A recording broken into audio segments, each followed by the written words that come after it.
غرور کا انجام۔ ایک دفعہ کچھ لوگ ایک نہر کے کنارے تفریح کے لیے گئے۔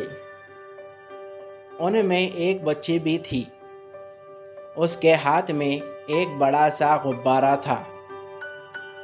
تیز ہوا کا ایک جھونکا جو آیا تو غبارہ بچی کے ہاتھ سے چھوٹ کر نہر میں جا گرا۔ بچی ہاتھ ملتی رہ گئی اور غبارہ یہ جا وہ جا۔ بچی کے ابو نے اسے رنجیدہ دیکھا تو دلاسا دیا کہ بیٹی جانے دو، ہم شہر چل کر تمہارے اور غبارہ لا دیں گے۔ وہ لوگ تو تھوڑی دیر ہوا خوری کر کے واپس چلے گئے، مگر غبارہ نہر کے لہروں میں تیرتا رہا اور تیرتے تیرتے کنارے پر آ لگا۔ اس جگہ اتفاق سے مینڈکوں کے بچے کھیل رہے تھے۔ ان کی نظر جو اس عجیب و غریب چیز پر پڑی تو سب اس کے گرد جمع ہو گئے اور اسے حیرت سے دیکھنے لگے۔ پہلے تو ڈر کے مارے کسی کی ہمت نہ ہوئی کہ غبارے کو چھوئے۔ اتفاق سے جب ایک بچے کا پاؤں غبارے سے جا ٹکرایا اور غبارے نے کچھ نہ کہا تو اسی بچے نے جان بوجھ کر دوبارہ غبارے کو لات ماری۔ لات لگنے سے غبارہ ذرا ہلا۔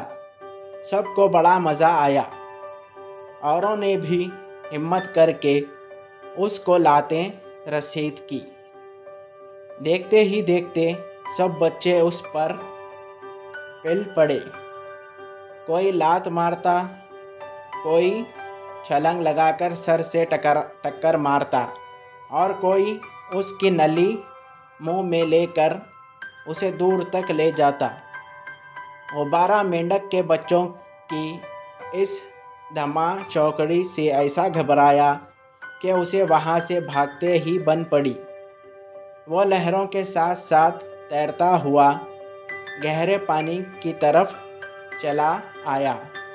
مینڈک نے بچوں نے کچھ دور تو اس کا پیچھا کیا، مگر جب وہ زیادہ گہرے پانی میں پہنچ گیا تو ایک ایک کر کے سب واپس ہو گئے۔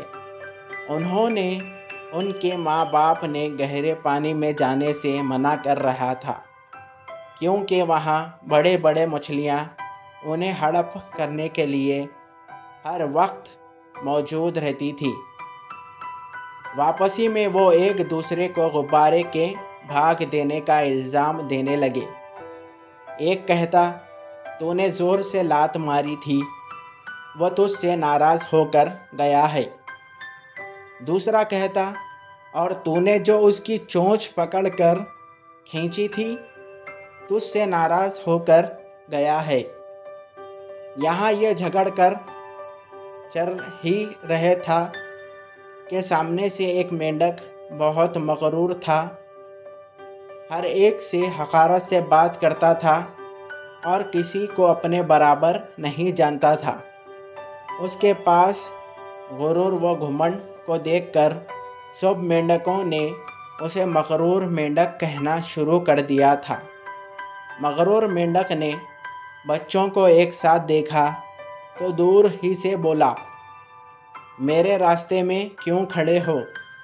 دیکھ نہیں رہے ہو میں آ رہا ہوں؟ کیا کر رہے تھے یہاں؟ بچے ڈر کے مارے خاموش رہے تو اس نے پھر کہا، سنتے نہیں ہو میں کیا پوچھ رہا ہوں؟ کیا کر رہے تھے یہاں؟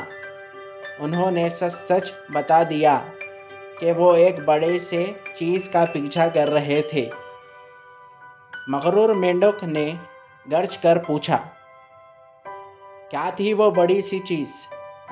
ایک نے کہا، جی وہ ایسا تھا جیسے مچھلی کے پیٹ میں سے نکلتا ہے نا، وہ بہت بڑا گول۔ دوسرے بچے نے اضافہ کیا، بہت موٹا، بالکل گول۔ تیسرے کو بھی بولنے کی ہمت ہوئی، بہت موٹا، بالکل گول۔ مغرور مینڈک نے غصے سے کہا، کیا وہ مجھ سے بھی زیادہ موٹا تھا؟